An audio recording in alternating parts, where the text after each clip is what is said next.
श्री गोवर्धन नाथ की जय हो। श्री गोकुलनाथ जी विरचित श्री हरिराय जी महाप्रभु जी प्रणीत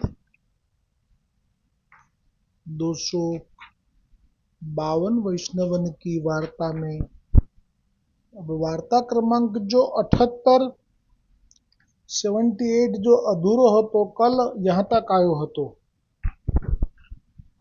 जो श्री गुसाई जी को एक सेवक स्त्री पुरुष जो सेवक भये ब्राह्मण पूर्व भारत मतलब जगन्नाथपुरी के करीब कोई गांव के दो दैवी जीव जब जगन्नाथ जी के दर्शन को आए हते तब तहाँ श्री गुसाई जी श्री भागवत जी की कथा कहत हते तब जब सेवक भये और बाद में एकांत स्थान देखी के गंगा जी के किनारे रहन को आए और एक पंडित जो सब शास्त्रार्थ में पारंगत हतो जीती के आयो हतो, परंतु जब एक राजा को ऐश्वर्य को पालकी में बैठ के जब जा रहे हो तो तब उनको मन में कामना जगी जो ये सुख तो मैंने पायो नहीं।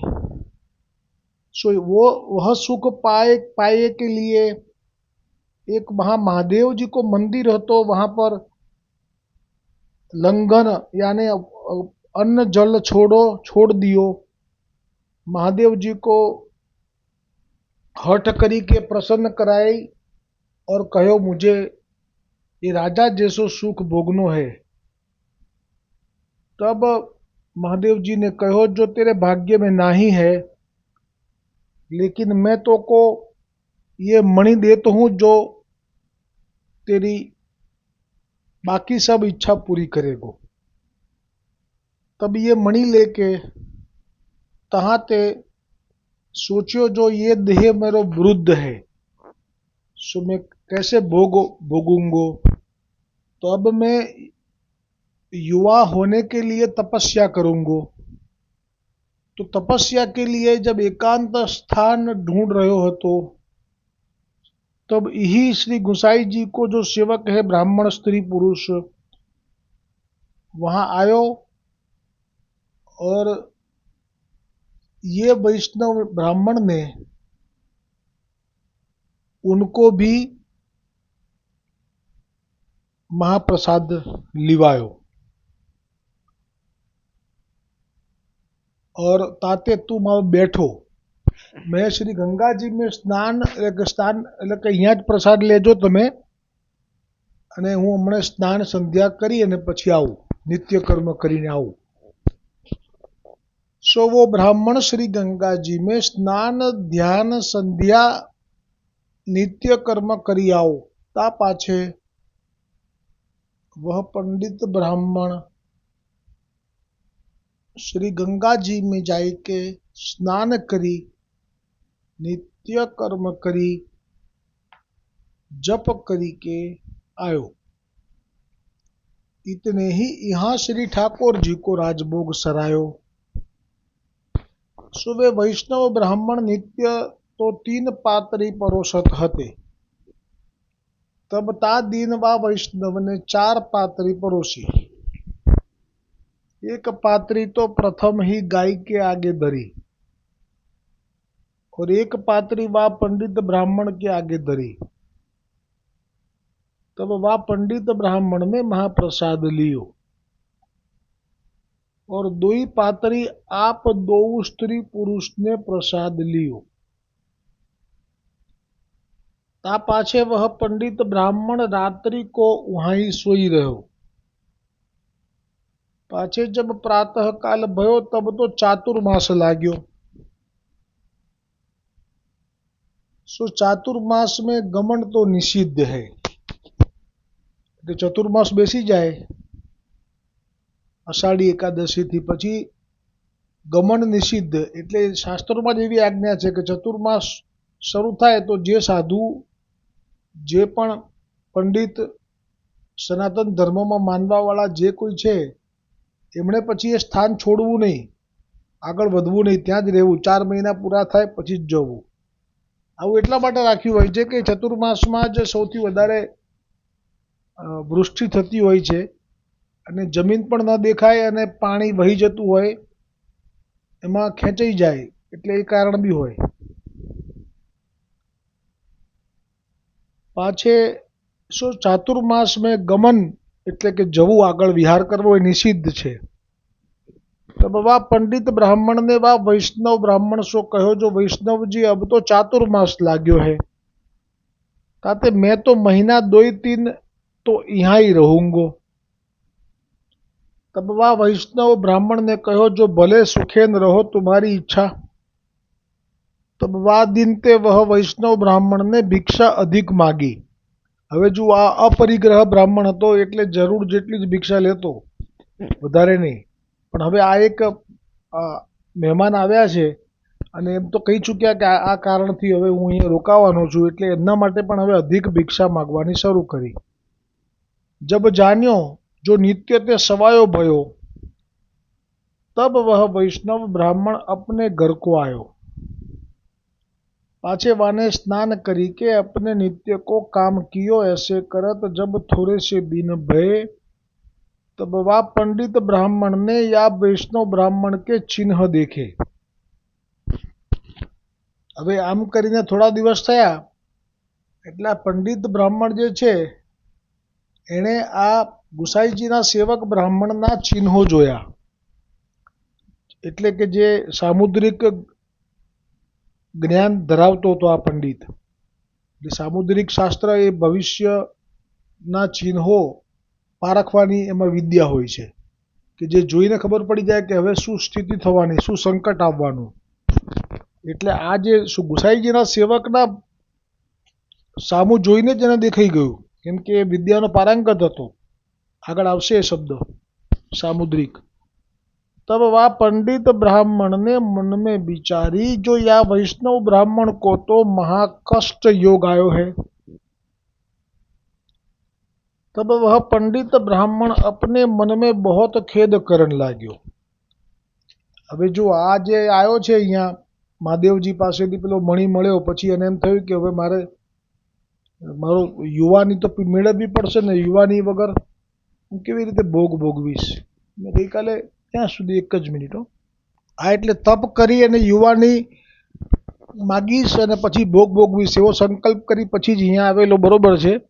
પણ હવે આના સાથે રહી અને એનો મહાપ્રસાદ જે લીધો આટલા દિવસ, અને એમાં પાછું એણે જાણી લીધું કે એ જે વૈષ્ણવ છે ગુસાઈજીનો સેવક જે બ્રાહ્મણ, એને મહાકષ્ટ યોગ આવ્યો છે. કેમ કે આ શાસ્ત્રો છે, એ શાસ્ત્રોના નિષ્ણાત હતો એ. એટલે કે હવે આના જીવનમાં ભયંકર ઉથલ પાથલ થવાની ઘડી આવી ગઈ. તબ વહ પંડિત બ્રાહ્મણ આપને મન મેં બહોત ખેદ કરને લાગ્યો. હવે એણે અત્યાર સુધી આનું આટલું લીધું પ્રસાદ, એટલે લાગણી બંધાઈ ગઈ કે આને આટલી બધી તકલીફ આવશે. સો વહ પંડિત, અને શું તકલીફ આવશે એ પણ દેખાવા લાગ્યું એને. સો વહ પંડિત બ્રાહ્મણ સામુદ્રક પડ્યો હતો. મેં કીધું ને વિદ્યા છે સામુદ્રક. ताते वह पंडित ब्राह्मण को सब ज्ञान हतो जो या वैष्णव ब्राह्मण को महाकष्ट भोग आयो है. सो काल ही 10 घड़ी दिन चढ़े. એટલે બીજે જ દિવસે હવે શું સ્થિતિ થવાની છે આના જીવનમાં એ અહીંયા એને દેખાવા લાગ્યું કે કાલે સવાર પડશે પછી 10 ઘડી દિવસ ચડશે. 10 ઘડી એટલે 1 ઘડી એટલે 24 મિનિટ થાય, એટલે 240 મિનિટ એટલે 6 ચોકું 24, 4 કલાક. સવાર થયાના 4 કલાક જશે तब भीतर राजा के मनुष्य आवेंगे. सो काल ही 10 घड़ी दिन चढ़े भीतर राजा के मनुष्य आएंगे. सो या के माथे चोरी को कलंक दे के या को पकड़ी के ले जाएंगे. तब वह राजा या वैष्णव ब्राह्मण को सूरी पे चढ़ाई के मरवाई डालेगो.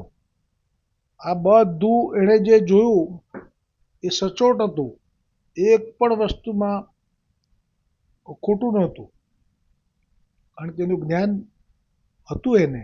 એટલે કહ્યું કે જે કાલે થશે એ આવું થશે કે સવાર થયાના 4 કલાક પછી રાજાના સિપાહીઓ આવશે અને આ બ્રાહ્મણ ઉપર ચોરીનું કલંક એટલે કે આરોપ મૂકી દેશે અને એને પકડીને લઈ જશે. હવે સરકારના માણસો આરોપ મૂકી દે અને પકડીને લઈ જાય, પછી પેલો કોની પાસે જાય છૂટવા?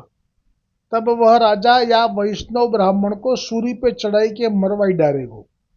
ત્યારે રાજા તો એમ જ માની લેશે કે ના, આણે જ ચોરી કરી છે અને ચોરી કરનારાને તો સજા આપવી જ જોઈએ. એટલે બીજા ચોર ચોરી કરતા ડરે એટલે એટલી ભયંકર સજા આપી કે બધાને જાહેરમાં જ એને મોટી વિશાળ સૂળી અણીદાર જે હોય ભાલા જેવું હરી પર ચડાવી દીધો અને મારી નાખ્યો. એટલે કે મારી નાખશે એવું એને દેખાયું.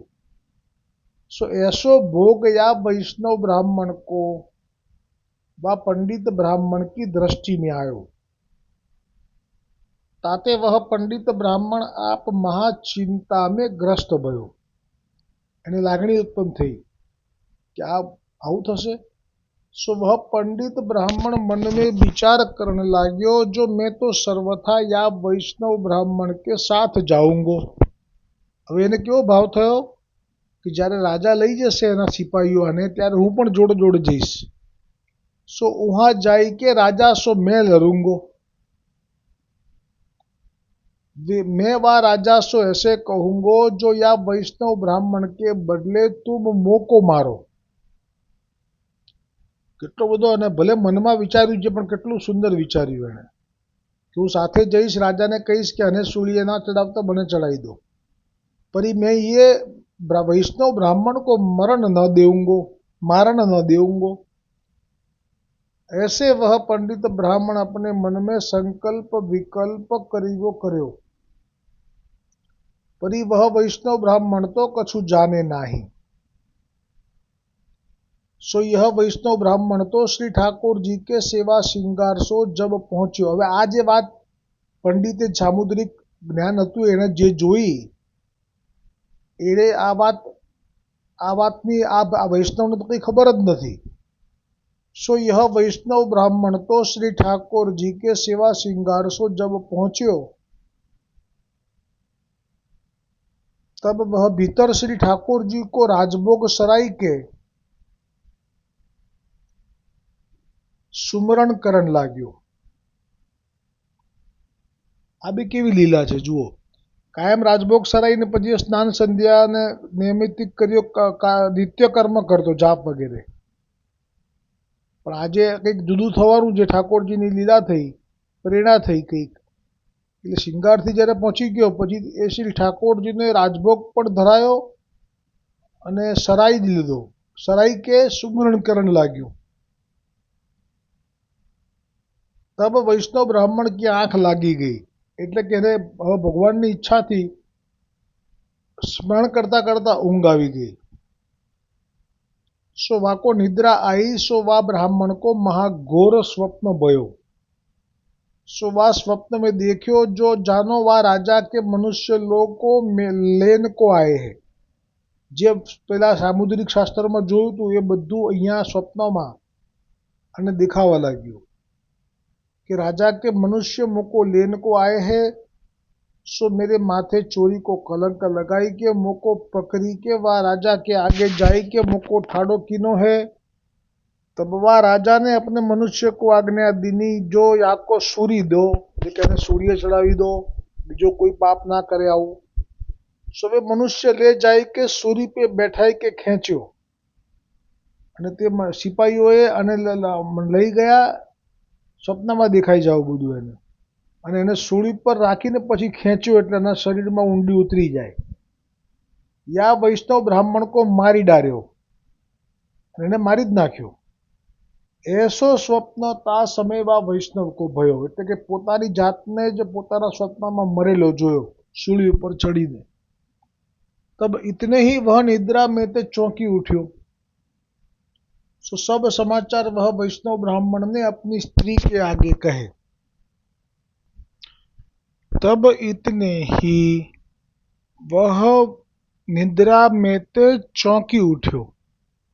કેમ કે એને સ્મરણ કરતા કરતા ઊંઘ આવી ગયેલી અને ઊંઘમાં એણે જોયું કે રાજાના માણસો આવ્યા અને મને ખોટો કલંક લગાડી અને રાજા પાસે લઈ ગયા અને રાજાએ કીધું કે અત્યારે જ એને સૂલી પર ચડાવો અને ખેંચો.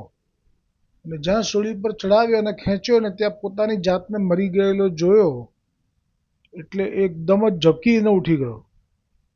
सो सब समाचार वह वैष्णव ब्राह्मण ने अपनी स्त्री के आगे कहे. स्वप्न की सब बात कही. तब वैष्णव ब्राह्मण सो वह स्त्री बोली, जो तुम्हारो प्रारब्ध भोग હતો સો નિવૃત્ત ભયો. છે ને આ પુષ્ટિ માર્ગનો મહિમા. ક્યારે પણ પ્રારબ્ધ ભોગ એ ભોગવ્યા વગર છૂટકો નથી. એ પ્રારબ્ધ ભોગ દૈવી જીવોને આ રીતે પ્રભુ સ્વપ્નમાં ભોગવાવડાવી દીધો. ताते तुम अब उठो. तब वह वैष्णव ब्राह्मण उठी के श्री गंगा जी में स्नान करण को चल्यो. भाव प्रकाश. काहे ते એટલે કે કેમ સ્નાન કરવા ચાલ્યો? તો કે સ્વપ્નમાં ચાંડાલનો સ્પર્શ થયો અને મૃત્યુ દોષ પણ થયો. કારણ કે સ્વપ્નમાં એને મારવા માટે જે લઈ જાય ને ચાંડાલ કહેવાય. काहे ते स्वप्न में चांडाल को परस भयो और मृत्यु दोष हु भयो ताते छुई गयो. એટલે છોઈ ગયો છે. સેવા કરતો તો અપ્રસમાં હતો પણ છતાંય એને સ્નાન કરવાનું કહ્યું ને. કેમ ફરી સ્નાન કરવાનું કહ્યું? એ ભાવ પ્રકાશમાં હરિરાયજી કહે છે. सो या मार्ग में भावना मुख्य है. सो भावना मात्र ते वैष्णव छुई जात है. એટલે આપણા માર્ગમાં તો કોઈ ક્રોધ કરે ને તો સેવા કરતા કરતા તો પણ છોવાઈ જાય એવી આજ્ઞા છે.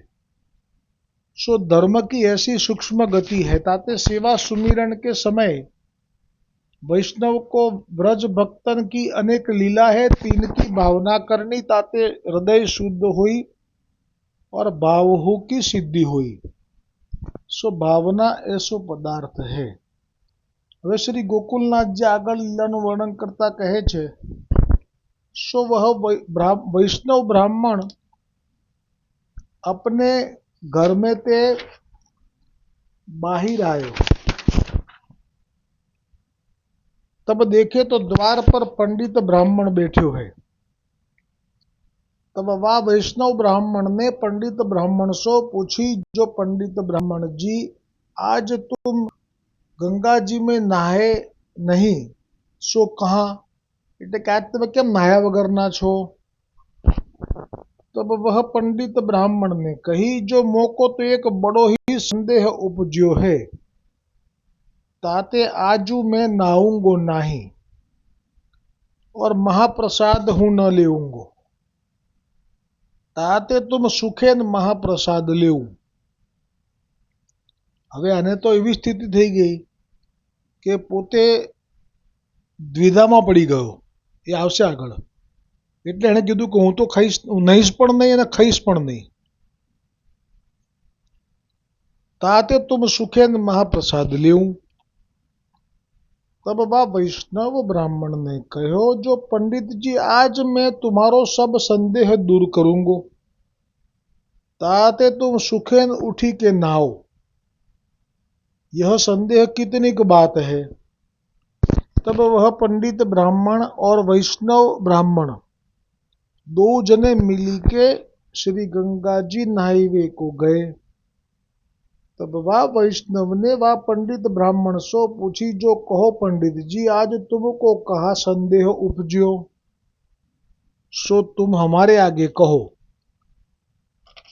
तब वह पंडित ब्राह्मण ने कही, जो वैष्णव जी आज तुमको या प्रकार को काल साक्षात आयो હતો. એટલે કે આજે એમનો દેહ છૂટવું એ નિશ્ચિત હતું. એ પણ આ રીતે. ताते वह भोग को समय तो टरी गयो.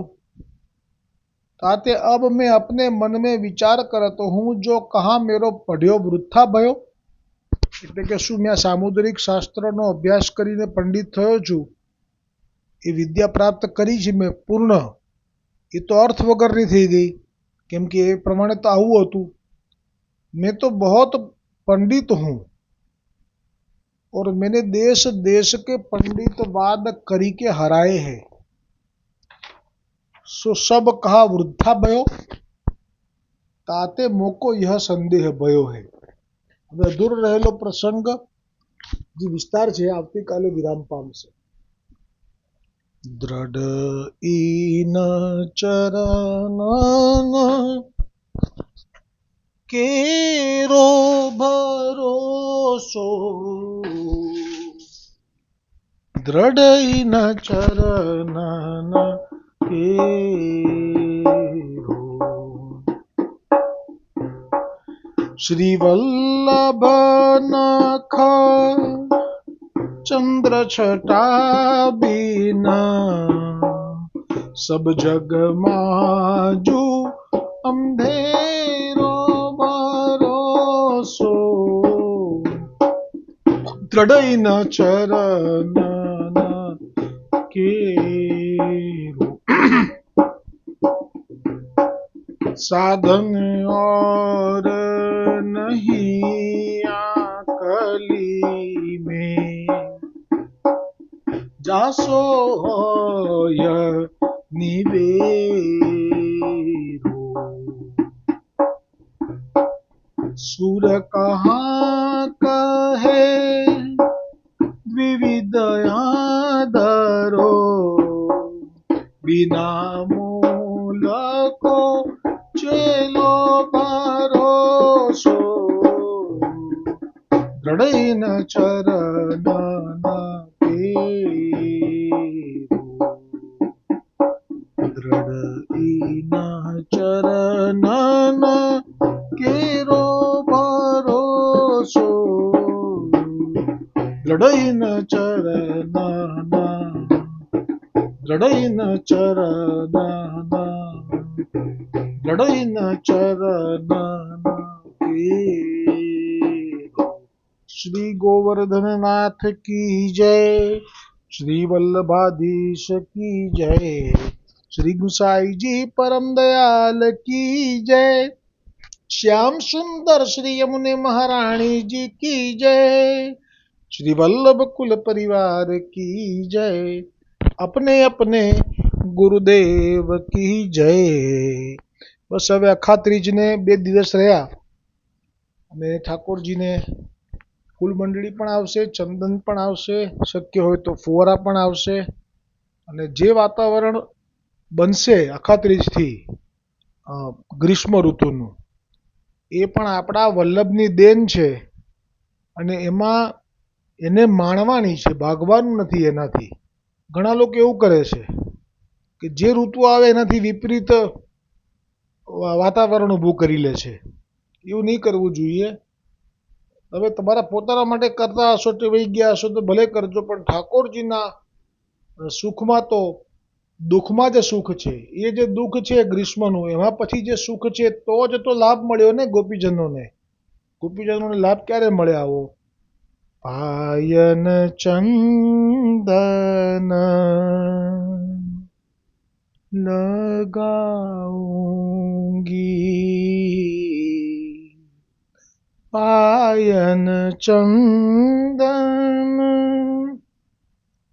पायन चंदन लगाऊंगी,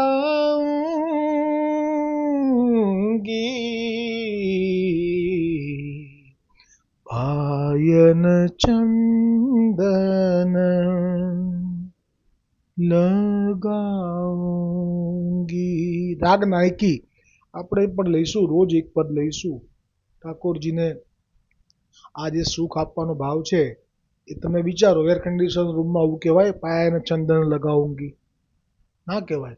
તમે ભલે એર કન્ડિશન રૂમમાં ટેવાયેલા હશો તો રહેજો, પણ ઠાકોરજીને તો જે આ ગ્રીષ્મ ઋતુનો આનંદ છે, એમાં ફુવારા ચાલતા હોય, ખસનો બંગલો, ખસની ટટ્ટી હોય, અને હું તો કહું છું કંઈ ના હોય તો જળમાં રૂમાલ બોળી અને એને ઝાટકવા, આ બધું જે આનંદ છે એર કન્ડિશનમાં નથી.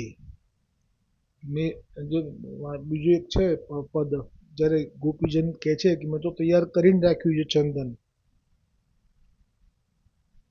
मेरे घर आओ नंद नंदन, चंदन शीतल હતી કરી ભૂલ્યો છું અત્યારે, પણ લઈને બેસીશ પુસ્તક ને આપણે લાભ લઈશું. હો, જય હો.